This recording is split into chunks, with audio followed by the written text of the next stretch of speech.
Admiral Sarah Chen stood on the bridge of the UES Defiance, watching the massive alien fleet approach through the viewport. Her weathered hands gripped the railing as she studied the enemy formation.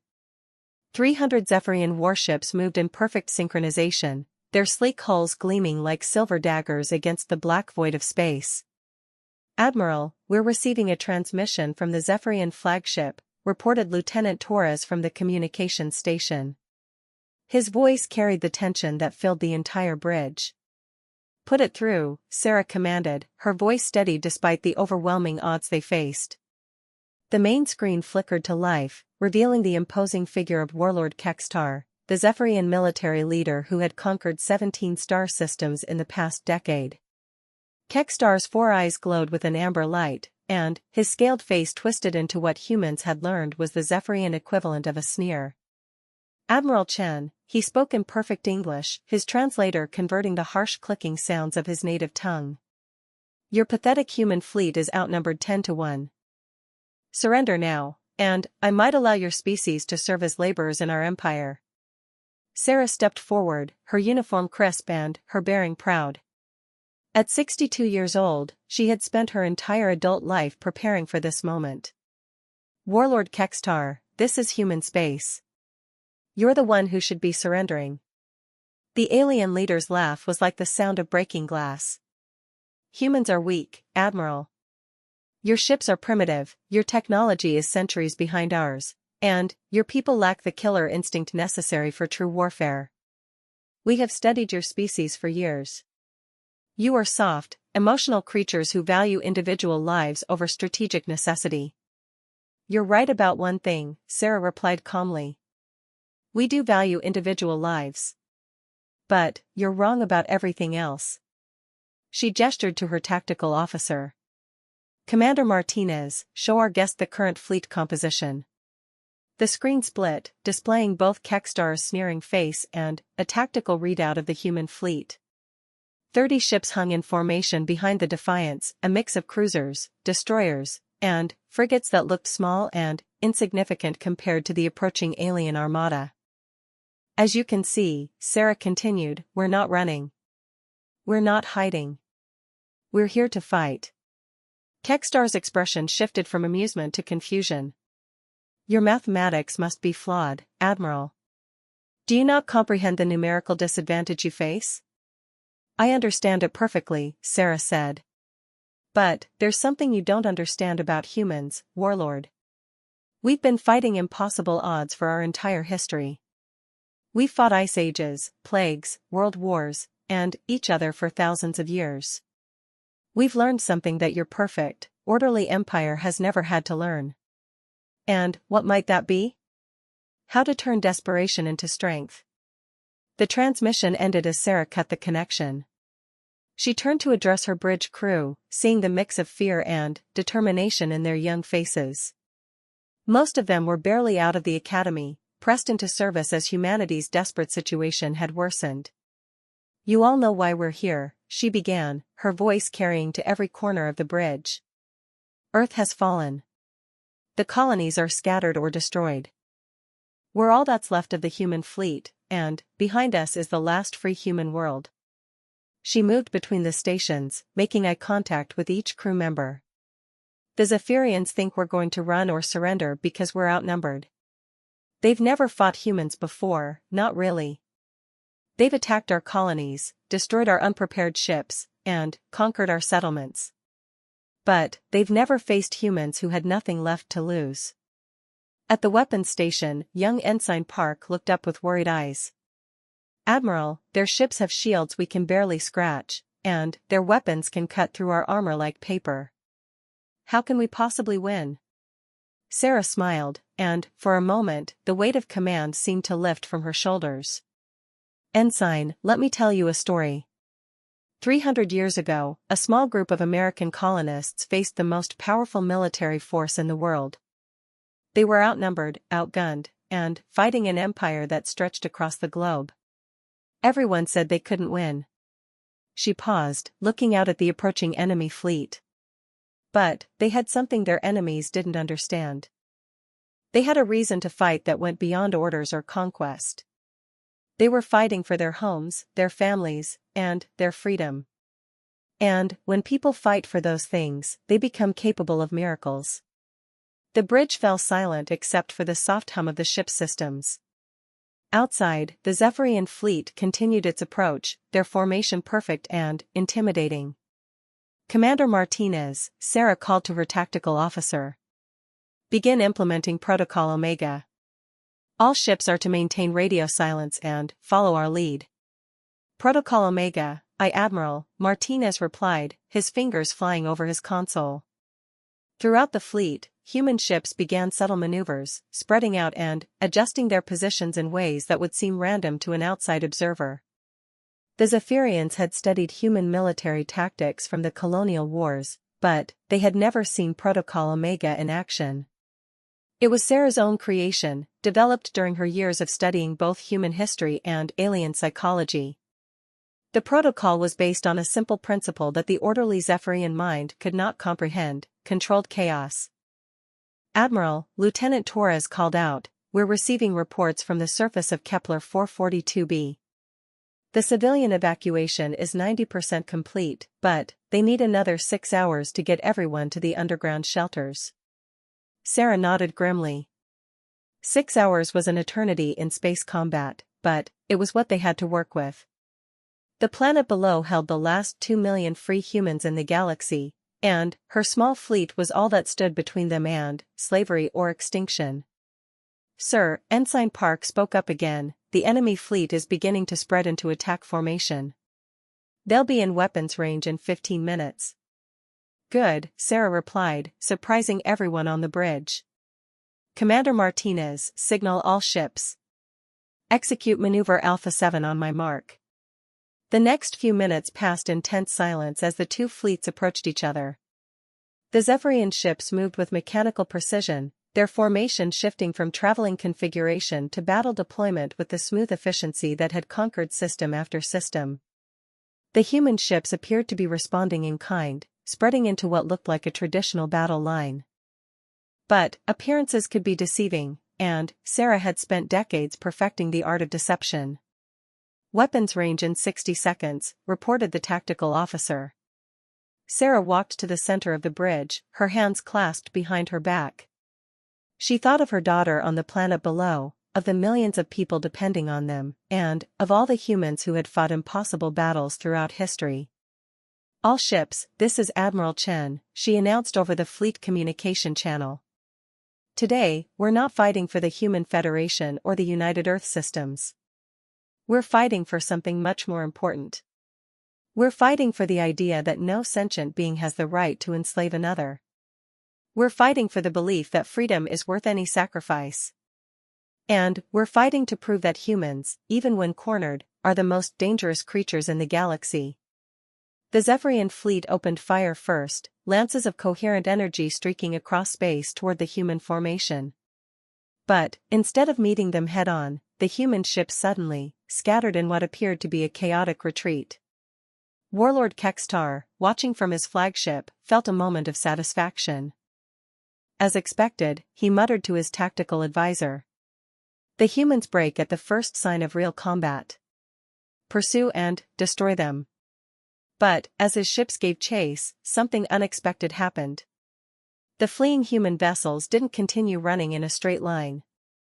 Instead, they began a complex series of maneuvers that seemed random but somehow coordinated. Ships dove under and over each other, creating a three-dimensional maze that confused the Zephyrian targeting systems. Admiral, Commander Martinez called out, the enemy is pursuing as expected. All ships report ready for Phase 2. Sarah watched the tactical display as the Zephyrian fleet stretched out, their perfect formation breaking apart as they chased what they thought were fleeing human ships. Execute Phase 2. All ships, implement the swarm protocol. What happened next would later be studied in military academies across the galaxy. The supposedly fleeing human ships suddenly reversed direction, not as a coordinated fleet but as 30 individual units operating with apparent independence. They struck at the extended Zephyrian formation from multiple angles simultaneously, each ship targeting different weak points. The human ships were smaller and more maneuverable than their alien counterparts, and now they used that advantage to its fullest. They darted between the larger Zephyrian vessels like fighters buzzing around heavy bombers, their weapons targeting specific systems rather than attempting to destroy entire ships. Ensign Park, who had seemed so worried before the battle, now worked his weapons console with fierce concentration. Direct hit on their lead cruiser's shield generator, he reported with growing excitement. Shield strength down to 40%. Across the fleet, similar reports came in as human ships systematically dismantled the technological advantages that had made the Zephyrian military seem invincible. They didn't try to match alien firepower with firepower. Instead, they used speed, cunning, and intimate knowledge of their enemy's weaknesses. But the battle was far from over. The Zephyrians began to adapt to the new tactics, their ships pulling back into defensive formations and coordinating their fire more effectively. Several human vessels took heavy damage, and the destroyer UES Courage was completely destroyed when it attempted a particularly daring attack run. "Admiral," Lieutenant Torres reported, his voice strained, "we're losing ships faster than we can disable theirs. At this rate, we won't last another hour." Sarah studied the tactical display, watching the flow of battle with the eye of someone who had spent 40 years learning the art of warfare. The first phase of her plan had worked perfectly, but now came the real test. "All ships," she announced, "begin withdrawal to rally point Gamma. Execute the Andal maneuver on my signal." The human fleet began what appeared to be another retreat, pulling back toward the planet they were supposed to be defending. The Zephyrian commander, thinking he had broken the human resolve, ordered his fleet to pursue and finish off the defeated enemy. But Sarah Chen had one more card to play, one that would determine not just the fate of this battle, but the future of human resistance against the Zephyrian Empire. As her ships approached the planet's gravity well, she prepared to execute the most dangerous and desperate gambit in military history. The battle for humanity's survival was just beginning, and Admiral Sarah Chen was about to show the galaxy exactly what humans were capable of when they fought with their backs against the wall. As the human fleet approached the gravity well of Kepler 442b, Admiral Sarah Chen activated a private communication channel to her most trusted officers. The main battle was playing out exactly as she had predicted, but now came the moment that would either save humanity or doom them all. "All ship commanders, this is Admiral Chen. Prepare for Operation Lazarus," she transmitted on an encrypted frequency that the Zephyrians couldn't intercept. "You know what this means. You know what we're asking of each other." Captain Rodriguez of the cruiser UES Valiant was the first to respond. "Admiral, my crew is ready. We've all lost too much to the Zephyrians to hesitate now." One by one, the other ship commanders acknowledged the order. Operation Lazarus was something Sarah had hoped never to use. It was a plan born from desperation and humanity's greatest strength, the willingness to sacrifice everything for others. The pursuing Zephyrian fleet was now fully committed to the chase, their ships stretched out in a long line as they followed what they believed were fleeing human vessels. Warlord Kextar stood on his flagship's bridge, watching the tactical display with satisfaction. "The humans are retreating to their planet," he told his tactical advisor, a younger Zephyrian named Velnash. "Once we destroy their fleet, the planet will surrender without resistance. This war will be over within the day." But Velnash, who had studied human behavior more closely than most of his kind, felt a nagging doubt. "Warlord, something doesn't seem right about their retreat pattern. Human military doctrine calls for defensive formations when protecting a planet. This looks more like..." "Like what?" Kextar demanded, his amber eyes flashing with irritation. "Like they're leading us somewhere specific." Kextar dismissed the concern with a wave of his scaled hand. "The humans are defeated and desperate. They're simply trying to buy time for their civilians. Continue the pursuit." Meanwhile, on the bridge of the UES Defiance, Sarah was coordinating the most complex military maneuver in human history. The planet below wasn't just a refuge for civilians, it was a carefully prepared trap that had taken months to set up. "Commander Martinez," she called to her tactical officer, what's the status of the planetary defense grid? All systems are green, Admiral. The civilians have been moved to minimum safe distance. We're ready to activate on your command. Sarah looked out at the stars, thinking of all the battles humanity had fought throughout history. At Thermopylae, 300 Spartans had held off an entire Persian army. At Rorke's Drift, a handful of British soldiers had fought off thousands of Zulu warriors. At the Alamo, Texan defenders had bought precious time with their lives. But this would be different. This wouldn't just be a heroic last stand, this would be a victory won through sacrifice and cunning. Admiral, Ensign Park called out, the Zephyrian fleet is now within the gravity well's effective range. They're committed to the approach vector. Perfect, Sarah replied. She opened the fleet-wide communication channel one last time. All ships, this is Admiral Chen. Today, we're going to show the galaxy something it's never seen before. We're going to show them what happens when you back humans into a corner and threaten everything they hold dear. She paused, looking around at the young faces on her bridge. Most of them had lost family members to the Zephyrian conquest. All of them knew they might not survive the next few hours. The Zephyrians think they understand warfare because they've conquered weaker races through superior technology and numbers. But they've never faced an enemy that turns physics itself into a weapon. The key to Operation Lazarus lay in something the Zephyrians had overlooked in their studies of human technology, humanity's willingness to weaponize anything, including the very laws of nature. Kepler 442b was a massive planet, nearly twice the size of Earth, with a correspondingly strong gravitational field. Over the past 6 months, human engineers had been secretly installing a network of gravitational field generators across the planet's surface. These weren't weapons in any conventional sense, they were mining tools, designed to manipulate local gravity for asteroid processing. But Sarah Chen had realized that mining tools could become the deadliest weapons in the galaxy when used creatively. Admiral, the Zephyrian fleet is now past the point of no return, Commander Martinez reported. Even at full thrust, they can't escape the gravity well before we activate the field generators. Sarah took a deep breath. What she was about to do would be considered a war crime by the standards of most civilized species. It would also save humanity from extinction. All planetary stations, this is Admiral Chen. Activate the gravitational field network. Full power.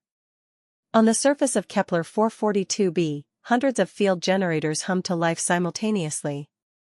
Each one was relatively small, designed to create localized gravitational distortions for mining operations.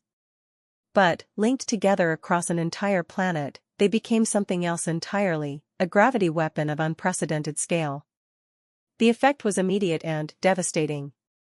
The space around Kepler 442b suddenly became a maze of gravitational anomalies, invisible currents that grabbed ships and flung them in random directions. The pursuing Zephyrian fleet, moving at high speed in a tight formation, was caught completely off guard.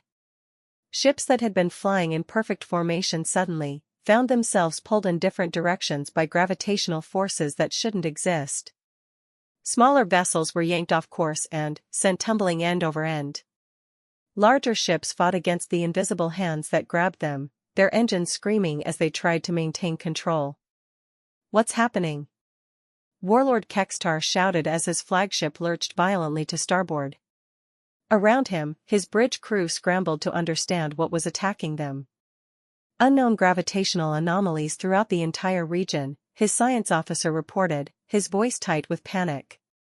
They're artificial, but I don't understand how the humans could generate fields this powerful. It's impossible, Kextar snarled. No single planet could generate enough power to create gravitational distortions of this magnitude. But the Zephyrians were learning that humans had a talent for making the impossible happen through sheer stubborn ingenuity.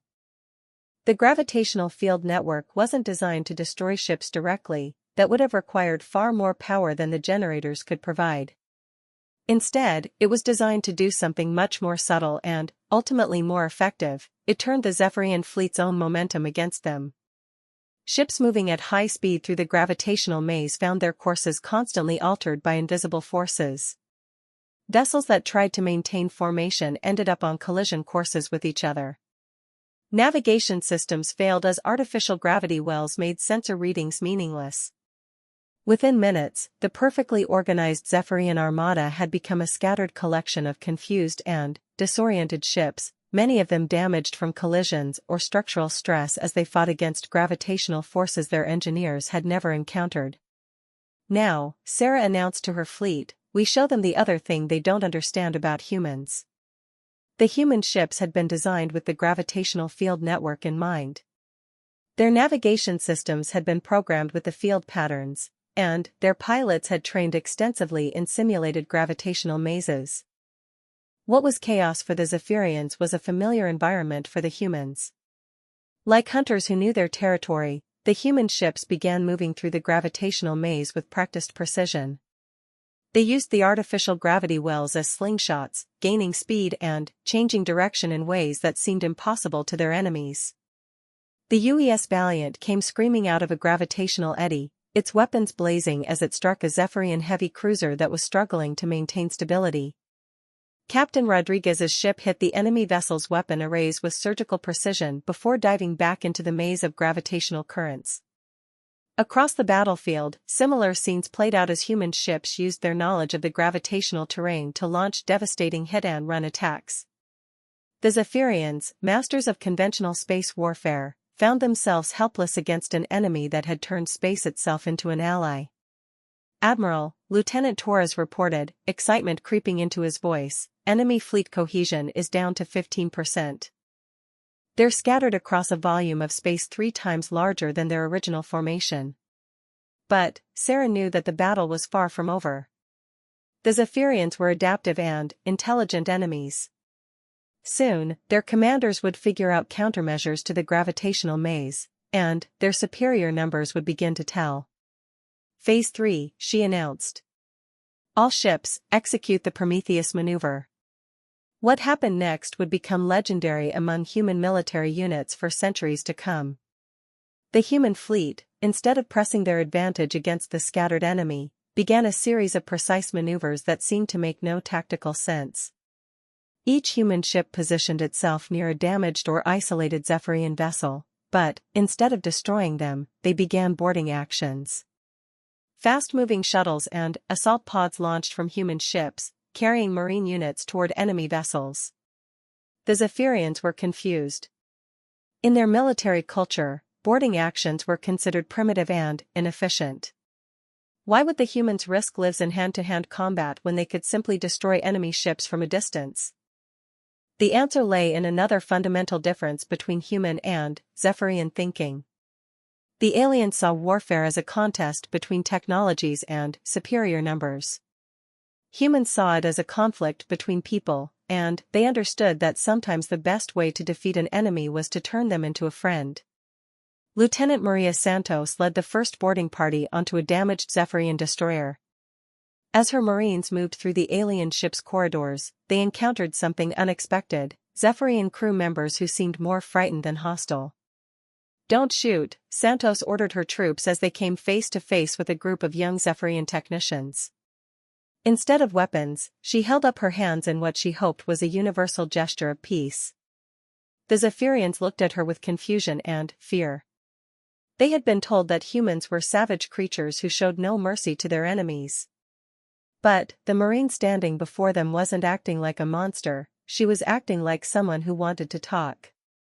Using the basic Zephyrian phrases she had learned in preparation for this moment, Santos spoke slowly and clearly, "We are not here to hurt you. We want to show you something." What she wanted to show them was a recording that human intelligence had prepared months ago, footage of Zephyrian colonies that had been destroyed not by human weapons, but by their own government when those colonies had begun questioning the Empire's expansion policies. The Zephyrian Empire ruled through fear and propaganda, telling their people that conquest was necessary for survival and that other species were too dangerous to be allowed freedom. But the truth was different, and the truth was what humans were betting their lives on. As boarding actions took place across the scattered Zephyrian fleet, human Marines weren't just fighting enemy soldiers, they were opening enemy eyes to the lies their leaders had told them. They were showing young Zephyrian warriors what their empire really was, and what they were really fighting for. The battle for Kepler 442b wasn't just a military engagement anymore. It had become something far more dangerous to the Zephyrian Empire. It had become a revolution of ideas. And Admiral Sarah Chen, watching from the bridge of the UES Defiance, knew that the most important part of the battle was just beginning. The revolution began quietly, in the cramped corridors of a damaged Zephyrian destroyer where Lieutenant Maria Santos sat across from Subcommander ZYX Hal, a young Zephyrian officer who had never questioned his empire's expansion until today. "This cannot be true," ZYX Hal whispered in his clicking native language as he watched footage of Zephyrian orbital bombardments destroying their own colonies. His four eyes, usually a bright amber, had dimmed to a dark orange that Santos had learned indicated deep emotional distress. Santos kept her voice gentle but firm. "Your government told you these colonies were destroyed by rebel terrorists. But our intelligence networks recorded the bombardments. Your own ships, following orders from the Imperial Command, destroyed cities full of your own people because they asked for the right to govern themselves." The young Zephyrian scales rippled with what humans had learned was the equivalent of visible anguish. But why? Why would the Empire destroy loyal citizens?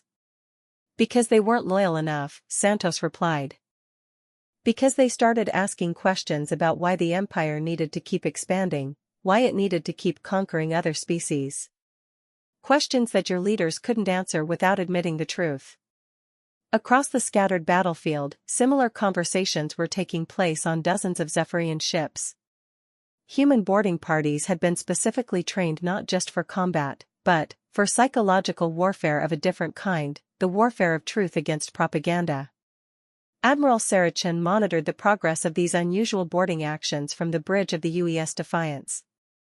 Around her, her crew worked to maintain the gravitational maze that kept the Zephyrian fleet scattered and disoriented.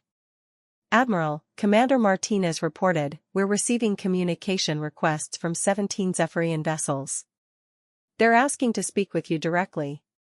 Sarah felt a surge of hope mixed with cautious concern.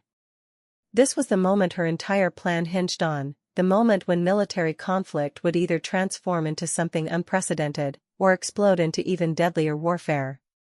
"Put them through," she ordered. "All channels, simultaneous transmission." The main screen divided into multiple sections, each showing a different Zephyrian commander. Some looked angry, others confused, and a few appeared genuinely distressed. But they were all talking instead of shooting, which meant Sarah's gamble was working. Warlord Kekstar's face dominated the center of the screen, his amber eyes blazing with fury. "Admiral Chen. What poison are your soldiers spreading to my crews? What lies are you telling them?" Sarah looked directly at him, her expression calm and steady. "The truth, Warlord. Something your empire has forbidden for so long that you've forgotten what it looks like." "The truth?" Kekstar's laugh was harsh and bitter. "The truth is that your species is weak and divided, barely capable of interstellar travel without our technology. The truth is that the Empire brings order to chaos, civilization to barbarism." "Really?" Sarah replied. "Then, explain this." She activated a new display that showed the current tactical situation. The Zephyrian fleet, despite being scattered by the gravitational maze, still significantly outnumbered the human forces. Their ships were more advanced, their weapons more powerful, and their technology centuries ahead of human capabilities.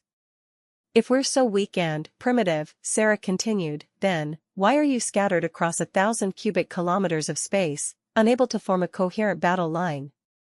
Why are your ships being outmaneuvered by our inferior technology? Why are your crews listening to what we have to say instead of simply destroying us?" Subcommander Velnash, Kekstar's tactical advisor, spoke up from another screen section. "Warlord, perhaps we should listen to what they're saying. Our crews are reporting information that contradicts official Imperial records." "Silence!" Kekstar snarled. "They are spreading propaganda designed to weaken our resolve." But it was too late for silence. Across the Zephyrian fleet, crews were comparing notes, sharing information, and asking questions that had been forbidden for generations. The careful structure of imperial propaganda was crumbling under the weight of documented truth. Captain Thekvar of the Zephyrian cruiser Dan's Fong was one of the first to break ranks entirely. "Admiral Chen," he said, his voice heavy with what humans were learning to recognize as Zephyrian shame, "my communications officer has verified the authenticity of the recordings your people have shown us. The orbital bombardment of Colony 7 was indeed carried out by Imperial forces, not by the rebel terrorists we were told about. Thekvar, you will cease this treasonous communication immediately." Kekstar commanded. "No," Thekvar replied simply. "I will not. I took an oath to defend the Zephyrian people, not to slaughter them in the name of imperial expansion." Other commanders began speaking up, their voices creating a chorus of dissent that would have been impossible just hours earlier. They spoke of destroyed colonies, of enslaved populations, of resources stripped from conquered worlds to feed the endless appetite of imperial expansion. Sarah listened to their confessions and revelations with a mixture of satisfaction and sadness. Her plan was working, but the cost in Zephyrian lives and suffering had been enormous. The Empire had built itself on a foundation of lies, and now that foundation was cracking. "Warlord Kekstar," she said, addressing the increasingly isolated Imperial leader, "your own officers are telling you the truth about your empire. How long are you going to ignore reality?" Kekstar's response was swift and brutal. "All ships that refuse to resume attack formation will be considered in rebellion against the Empire and destroyed immediately." He cut communication with the other Zephyrian vessels and began targeting his own ships, commanders who had dared to question Imperial doctrine. The first to die was Captain Thekvar, whose cruiser was destroyed by concentrated fire from Loyalist vessels. But, instead of terrifying the other ships into compliance, Kekstar's action had the opposite effect. The sight of Imperial forces destroying their own people for asking questions confirmed everything the humans had been saying. "Admiral," Lieutenant Torres reported, 12 Zephyrian ships have broken formation and are requesting permission to withdraw from combat. They're not asking to join us, they're asking to leave the battle entirely." Sarah made a decision that would echo through galactic history. "Grant them safe passage. All ships are to provide escort protection for any Zephyrian vessel that wishes to disengage from combat." The order sent shockwaves through both fleets. In Zephyrian military culture, enemies were to be destroyed or conquered, not protected. The concept of granting safe passage to enemy forces who simply wanted to leave was alien to their understanding of warfare. But it was perfectly human. Ensign Park looked up from his weapons console with confusion. "Admiral, shouldn't we try to capture their ships? Their technology could be invaluable." Sarah shook her head. "Ensign, we're not trying to conquer the Zephyrian Empire. We're trying to save humanity by showing the galaxy that there's a better way to resolve conflicts than endless conquest." As the hours passed, the battle transformed into something unprecedented in galactic history. It became a conflict where military action took second place to ideological awakening. Human ships found themselves protecting Zephyrian vessels from their own loyalist forces, while Zephyrian crews grappled with the realization that everything they had believed about their empire was false. Dr. Elizabeth Warren, a xenopsychologist who had been stationed on Kepler 442b, joined the bridge crew to help with the delicate communications between species. She had spent years studying Zephyrian culture and psychology, preparing for exactly this type of situation. "Admiral," she advised, "the Zephyrian mind processes betrayal differently than humans do. When they realize their leaders have lied to them, it creates a psychological crisis that can either lead to complete breakdown or revolutionary change. We need to be very careful how we guide this process." Sarah nodded, understanding the delicate balance they were trying to maintain. "What do you recommend, Doctor?" "Give them something to believe in that isn't built on conquest and domination. Show them that their empire could be something better, something that their own people could be proud of." It was Commander Yilseth of the Zephyrian heavy cruiser Iron Talon who provided the opening they needed. His ship had been one of the first to question imperial orders, and his crew had been studying the human records for hours. "Admiral Chen," he transmitted, "my tactical staff has been analyzing your military doctrine. We don't understand your strategy.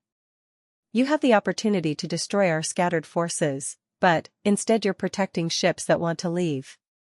You could capture our advanced technology, but you're allowing us to retain our weapons. This makes no tactical sense."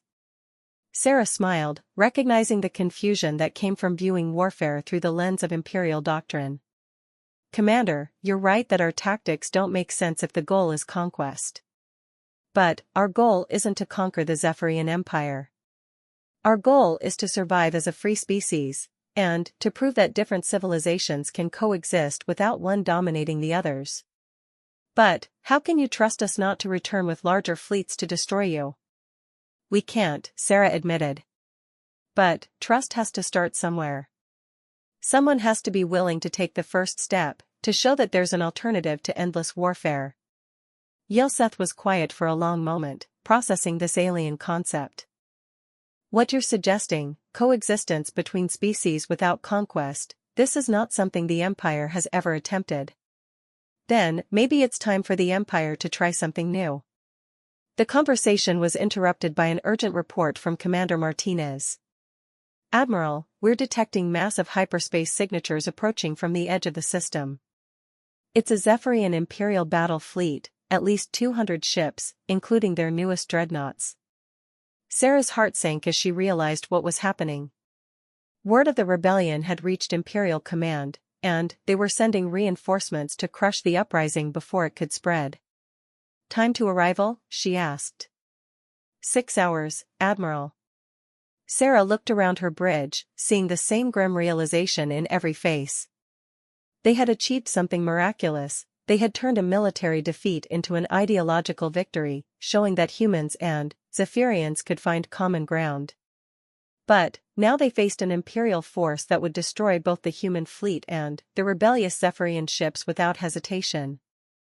"All ships," she announced on an open frequency that reached both human and Zephyrian vessels, "we have 6 hours to prepare for the largest battle in galactic history.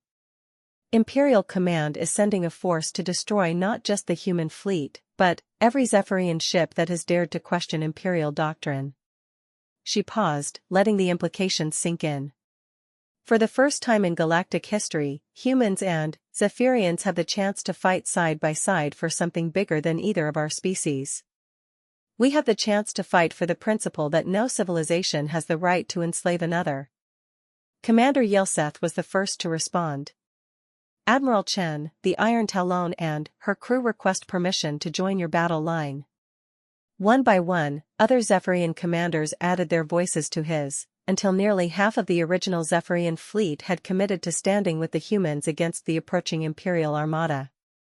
Admiral Sarah Chen looked out at the stars, knowing that the next 6 hours would determine not just the fate of humanity, but the future of freedom itself in the galaxy. The preparations for the approaching battle transformed Kepler 442b's orbital space into something unprecedented in galactic history, a combined human-Zephyrian fleet working together to face a common enemy. Admiral Sarah Chen stood on the bridge of the UES Defiance, watching as human and alien ships coordinated their defenses with a precision born of shared desperation. "Admiral," Commander Martinez reported, "the gravitational field network is holding steady, but the approaching Imperial fleet will be expecting it. Their battle computers will have calculated countermeasures during their hyperspace journey." Sarah nodded grimly. The surprise advantage that had scattered the first Zephyrian force would be useless against an enemy that came prepared. "What's our tactical assessment of the approaching force?" 237 vessels, Martinez replied, consulting his displays. 53 heavy dreadnoughts, 89 cruisers, and 95 destroyers. They're carrying enough firepower to glass an entire planet. Dr. Elizabeth Warren, who had remained on the bridge to help coordinate between species, looked up from her console.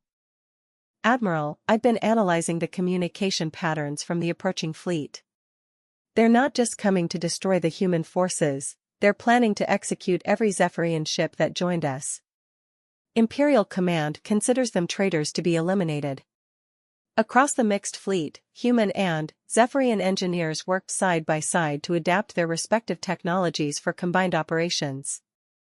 The language barriers were significant, but mathematics and physics were universal languages that both species understood. Lieutenant Sarah Kim, a young human engineer, found herself working alongside ZYX Hal, the same Zephyrian subcommander who had first questioned his empire's propaganda.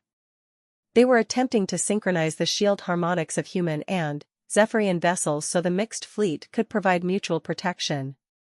"The resonance frequency of your deflector arrays is fascinating," ZYX Hal commented in halting English, his translation device struggling with technical terminology.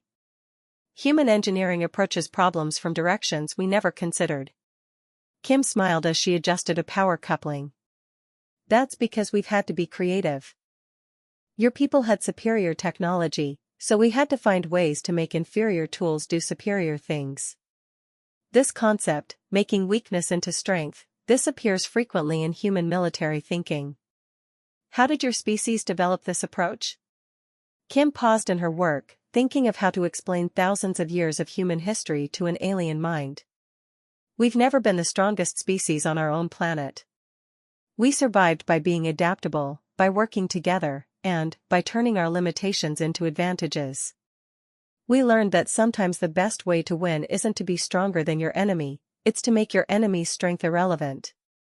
Meanwhile, in the fleet's combined command center aboard the UES Defiance, Sarah was working with Commander Yilseth to integrate human tactics with Zephyrian technology.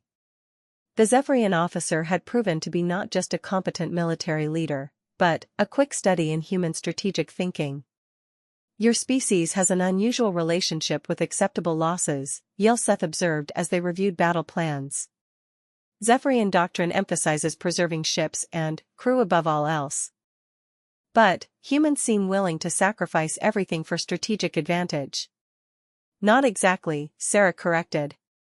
"We're willing to sacrifice ourselves for others. There's a difference. A human soldier will die to save civilians he's never met, or to give his comrades a chance to complete the mission. It's not that we don't value life, it's that we value some things more than life." "Such as?" "Freedom.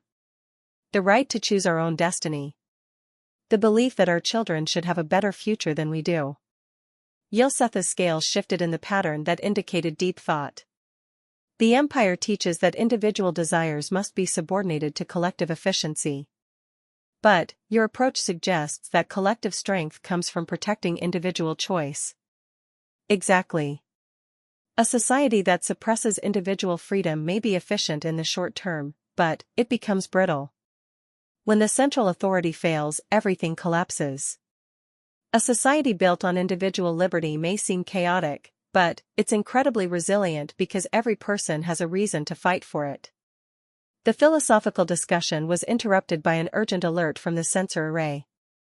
Lieutenant Torres called out from the communications station, "Admiral, the Imperial fleet is dropping out of hyperspace. They're beginning their approach."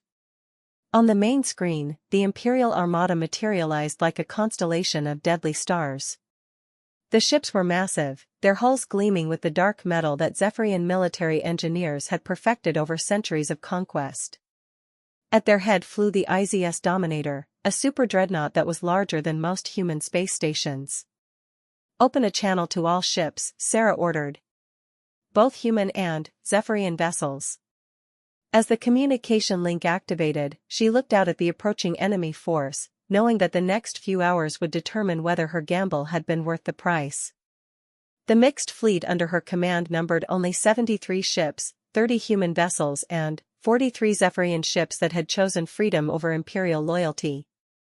"This is Admiral Sarachin of the United Earth Systems," she began, her voice carrying to every ship in the Allied fleet. 6 hours ago, we were enemies. Our species had never fought beside each other, never shared technology, never worked toward a common goal." She paused, looking at the tactical display that showed human and Zephyrian ships moving in coordinated formations that would have been impossible just hours before. "But, today, we're going to prove something that Imperial Command doesn't want the galaxy to believe, that different species can work together as equals." that conquest isn't the only way for civilizations to interact. That the strongest alliances are built not on fear and domination, but on mutual respect and shared values. From the Zephyrian heavy cruiser Iron Talon, Commander Yelseth added his voice to the transmission. To my former comrades in the Imperial fleet, you have been told that we are traitors. But we have not betrayed the Zephyrian people, we have finally chosen to serve them instead of the empire that oppresses them. The response came swiftly. The IZS Dominator transmitted on all frequencies, and the image of Grand Admiral Zekthal appeared on every screen in the Allied fleet. The ancient Zephyrian military leader was a legend among his people, a commander who had conquered more star systems than any other in Imperial history. I am Grand Admiral Zekthal, Supreme Commander of the Imperial Navy, he announced, his 4 eyes glowing with cold authority. You face the combined might of the Empire's finest forces. Surrender immediately, and your execution will be swift. Sarah stepped forward, meeting the alien commander's gaze without flinching. Grand Admiral, I'm Admiral Sarah Chen. I'm afraid we can't accept your offer. You cannot hope to defeat this fleet, Admiral Chen. We outnumber you more than 3 to 1, and our ships carry weapons your primitive technology cannot match. You're probably right about our technology, Sarah admitted. But you're wrong about one crucial thing. And what might that be? You think this is a battle between ships and weapons. But it's not. It's a battle between ideas. You represent the idea that might makes right, that stronger civilizations have the right to enslave weaker ones. We represent the idea that all sentient beings have the right to be free. Grand Admiral Zekthal's expression shifted to what humans had learned was Zephyrian contempt. Philosophy will not protect you from plasma cannons, Admiral. Maybe not, Sarah replied. But it will give us a reason to fight that you can never understand. The transmission ended, and both fleets began their final approach toward each other. The Imperial force moved with the mechanical precision that had conquered system after system, their formation a masterpiece of military efficiency. The Allied fleet's approach was different. Human and Zephyrian ships moved in patterns that seemed chaotic but followed a deeper logic, the logic of adaptation, creativity, and mutual support. Ships protected each other across species lines, human vessels using their maneuverability to screen larger Zephyrian ships, while Zephyrian vessels provided fire support for human attack runs. Admiral, Ensign Park reported from the weapons station, all ships report ready for combat. The gravitational field network is active, but the Imperial fleet is adapting their approach to minimize its effects. Sarah watched the tactical display as the two forces closed the distance between them. In 20 minutes, the largest battle in galactic history would begin. The outcome would determine not just the fate of humanity and the Zephyrian rebels, but the future of freedom itself. All ships, she announced, remember what we're fighting for. We're not just fighting to survive, we're fighting to prove that cooperation is stronger than conquest, that diversity is stronger than uniformity, and that freedom is worth any price. As if in response to her words, something unexpected began happening throughout the Allied fleet. Human and Zephyrian crew members who had been working together started making spontaneous modifications to their battle plans, adjustments that no single species could have conceived. Lieutenant Kim and Subcommander ZYX Hal had discovered that human shield generators could be linked with Zephyrian power cores to create defensive barriers far stronger than either technology could produce alone. Their modification was quickly copied across the fleet. Captain Rodriguez of the UES Valiant found that Zephyrian targeting systems could be programmed with human tactical algorithms to create firing solutions that confused Imperial computer systems. On the Iron Talon, Commander Yelseth and his human liaison officer developed a maneuver that combined human unpredictability with Zephyrian precision to create attack patterns that were impossible to anticipate. These innovations were spreading through the Allied fleet in real time, as human creativity merged with Zephyrian technology to create something entirely new, a hybrid form of warfare that was greater than the sum of its parts. Admiral, Dr. Warren observed from her position, what we're seeing is unprecedented. The two species are developing emergent behaviors, tactical innovations that neither could have achieved alone. They're literally evolving new forms of cooperation under pressure. Sarah felt a surge of hope mixed with determination. This was what she had gambled everything on, the possibility that different species working together could achieve things that neither could accomplish in isolation. 5 minutes to weapons range, Commander Martinez announced. Sarah took her position in the center of the bridge, surrounded by human and Zephyrian officers who had become something more than allies in the space of a few hours. They had become partners in the most important fight the galaxy had ever seen. All ships, this is Admiral Chen, she announced one final time before battle was joined. Today, we make history. Today, we prove that the future belongs not to those who conquer, but to those who choose to work together. The Imperial fleet opened fire, and the battle for the future of galactic civilization began. The Battle of Kepler 442b began with a display of Imperial power that shook space itself. 237 Zephyrian warships opened fire simultaneously, their weapons creating a wall of coherent energy that stretched across thousands of kilometers. The concentrated firepower could have vaporized a moon, and it was all directed at the small Allied fleet that dared to stand against the Empire. But Admiral Sarah Chen had spent months preparing for this moment, and the Allied fleet didn't meet the attack head-on. Instead, they executed a maneuver that combined human unpredictability with Zephyrian precision in a way that defied all conventional military wisdom. The 73 ships of the Allied fleet suddenly dispersed in what appeared to be panic, scattering in seemingly random directions. But there was method to the madness. Each ship's course had been carefully calculated to use the gravitational field network around Kepler 442b as both shield and slingshot. Gravitational sling maneuvers executing perfectly, Commander Martinez reported as the UES Defiance dropped into a gravity well that accelerated the ship to impossible speeds. All Allied vessels are maintaining formation discipline despite the apparent chaos. On the bridge, Dr. Elizabeth Warren watched the tactical display with fascination. Admiral, the Imperial fleet's targeting computers are confused. They're trying to predict our movements using conventional orbital mechanics, but we're using artificial gravity fields to violate their calculations. The first Imperial volley missed its targets by thousands of kilometers as human and Zephyrian ships used gravitational slingshots to change direction in ways that no computer model had predicted.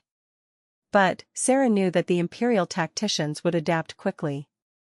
All ships, she announced, begin Phase 2. Execute the Prometheus configuration. What happened next had never been attempted before in galactic history.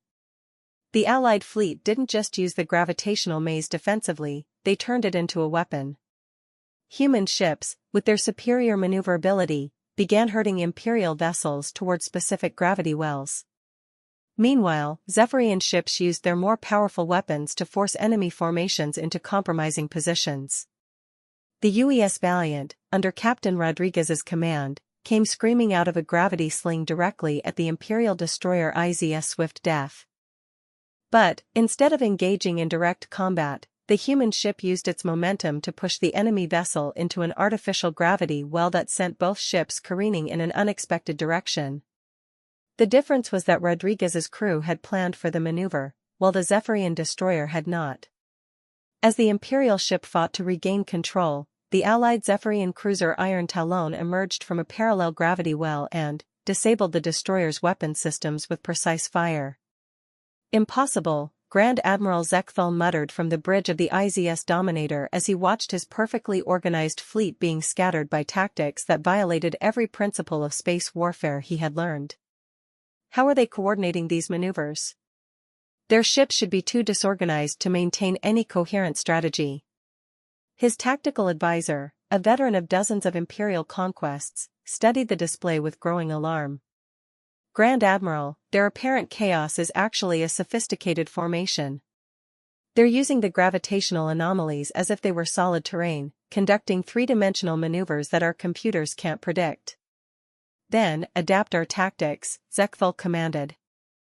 Cease long-range bombardment and close to point-blank range. Their gravity tricks won't help them in close combat. It was exactly the reaction Sarah had hoped for. Imperial fleet is closing distance, she announced to the Allied ships. Prepare for Phase 3. Execute the Spartacus Gambit. The Spartacus Gambit was named after the gladiator who had led a slave rebellion against the Roman Empire, and it was based on the same principle, turning the enemy's strength against them by making them fight on unfamiliar ground. As the Imperial ships closed to short range, where their superior firepower would normally be decisive, something unexpected began happening. The Allied fleet didn't retreat or form defensive lines. Instead, they began boarding actions on a massive scale. Hundreds of shuttles and assault pods launched from both human and Zephyrian ships, carrying mixed boarding parties toward Imperial vessels. But these weren't conventional military assaults, they were ideological invasions. Each boarding party carried copies of the records that had convinced the original Zephyrian rebels, documented proof of imperial atrocities, evidence of colonies destroyed by their own government, and testimonies from survivors of imperial pacification campaigns. Lieutenant Maria Santos found herself leading a combined human-Zephyrian boarding party onto the imperial cruiser IZS Iron Fist. Fighting alongside her were Subcommander ZYX Hal and 3 other Zephyrian warriors who had chosen freedom over imperial loyalty. Remember, she told her mixed team as they breached the enemy ship's hull, we're not here to destroy them. We're here to give them the same choice we gave their comrades, the choice to learn the truth. The fighting inside imperial ships was unlike anything in military history. Instead of trying to capture strategic points or destroy vital systems, the boarding parties were trying to reach communication centers where they could broadcast their evidence to the entire ship's crew. On the IZS Iron Fist, Santos and her team fought their way to the ship's internal communication array while ZYX Hal used his knowledge of Zephyrian ship layouts to guide them through unfamiliar corridors. The communication center is just ahead, ZYX Hal reported, his translation device converting his excited clicking into English. If we can reach it, we can transmit to the entire ship simultaneously. They encountered fierce resistance from Imperial Marines who had been ordered to prevent any enemy propaganda from reaching the crew. But the resistance began to weaken when ordinary crew members heard familiar voices speaking in their own language, the voices of their former comrades explaining why they had chosen to rebel. ZYX Hal called out a young Zephyrian engineer who emerged from behind a barricade. Is that really you? Command told us you were killed by human torturers. I am alive, Casmail, ZYX Hal replied in their native language. And, I need to show you something that Command doesn't want you to see. Similar scenes played out across the Imperial fleet as boarding parties reached communication centers and began broadcasting the truth about their empire's crimes. Ship after ship found its crew divided between those who wanted to maintain Imperial loyalty and those who were horrified by what they learned. But the battle was far from over. Grand Admiral Zek Thul, recognizing the threat posed by these ideological boarding actions, made a decision that would shock both fleets. All Imperial vessels, he transmitted on a fleet-wide frequency, any ship showing signs of crew rebellion is to be destroyed immediately. This includes our own vessels. We will not allow the traitors' poison to spread. The order sent shockwaves through the Imperial fleet. Zephyrian military culture emphasized loyalty to comrades and preservation of their own forces. The idea of deliberately destroying their own ships was as alien to them as the human concept of self-sacrifice had been. But Zek Thul was a product of the Imperial command structure, and he understood that the Empire's survival depended on maintaining absolute control over information and ideology. He would rather destroy his own fleet than allow rebellion to spread. The first Imperial ship to be destroyed by its own allies was the cruiser IZS Knight's Edge, whose crew had begun questioning Imperial propaganda after being exposed to the evidence of colonial atrocities. 3 loyal Imperial destroyers concentrated their fire on the cruiser, destroying it and killing over 1,000 Zephyrian crew members. The sight of Imperial ships destroying their own allies had a profound effect on the rest of the fleet. The philosophical divide that had been growing since the boarding actions began suddenly became a physical one, as Imperial vessels found themselves choosing between blind loyalty and moral conscience. Admiral, Lieutenant Torres reported with excitement, 37 Imperial ships have broken formation and are requesting communication with Allied command. They're not asking to join us, they're asking to withdraw from combat entirely. Sarah felt a surge of triumph mixed with sadness. Her plan was working even better than she had hoped, but the cost in lives was enormous. Grant safe passage to any Imperial vessel that wants to disengage. All Allied ships are to provide protection for withdrawing Imperial forces. The order created chaos in the Imperial ranks. Ships that had been fighting to destroy the Allied fleet suddenly found themselves being protected by those same enemies when they chose to withdraw. The concept violated every principle of warfare that Imperial officers had been taught. Grand Admiral Zechthul watched his fleet disintegrating and made a final, desperate decision. All remaining loyal vessels, concentrate fire on the human flagship. Destroy Admiral Chen, and this rebellion dies with her. The IZS Dominator, accompanied by 50 remaining loyal ships, began a direct assault on the UES Defiance. Their combined firepower was more than enough to destroy the human flagship, but they hadn't counted on the bonds that had formed between human and Zephyrian crews. Commander Yelseth, aboard the Iron Talon, moved his ship directly between the Imperial assault and the human flagship. Admiral Chen, he transmitted, the Iron Talon will shield your vessel. Continue coordinating the fleet. Yelseth, you can't take that much fire, Sarah protested. Your ship will be destroyed. Then, we will have died for something worth dying for, the Zephyrian commander replied. Freedom is not a concept that belongs to one species, Admiral. Today, we fight for all of them. The Iron Talon and 12 other Zephyrian vessels formed a protective screen around the UES Defiance, absorbing the concentrated fire of the Imperial assault force. One by one, they were destroyed, their crews choosing death over surrender to an empire that would execute them as traitors.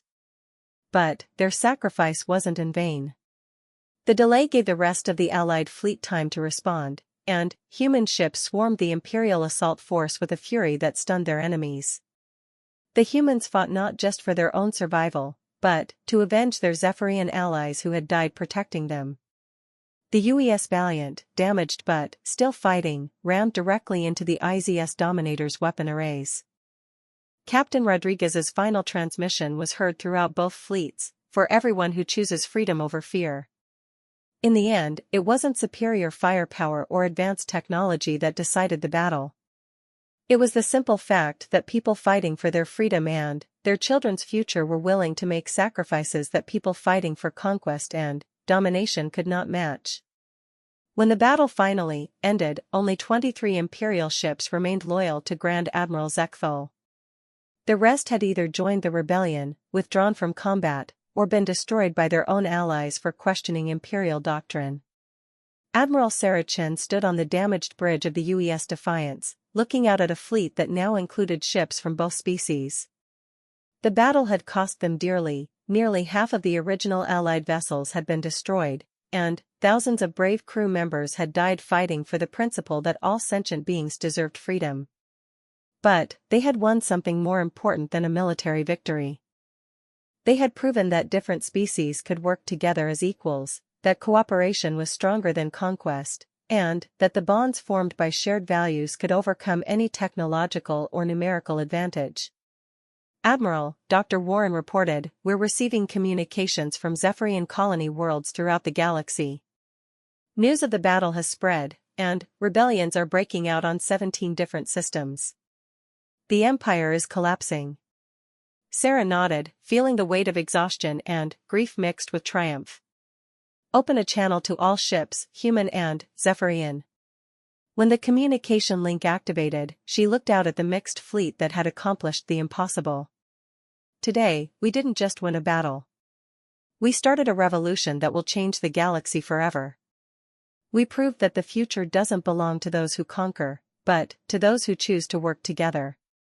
She paused, thinking of all the lives lost and all the challenges ahead.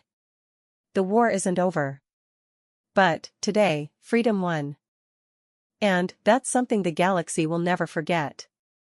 In the years that followed, the Battle of Kepler 442b would be remembered as the moment when the Age of Conquest ended and the Age of Cooperation began. The Zephyrian Empire collapsed within a year, replaced by a democratic federation that treated all species as equals. And Admiral Sarah Chen, the last human admiral of the United Earth Systems, became the first commander of the Galactic Alliance, a union of free worlds that proved the universe was big enough for everyone to be free. The humans had kept their promise. They had shown the galaxy that there was a better way, and the galaxy had listened.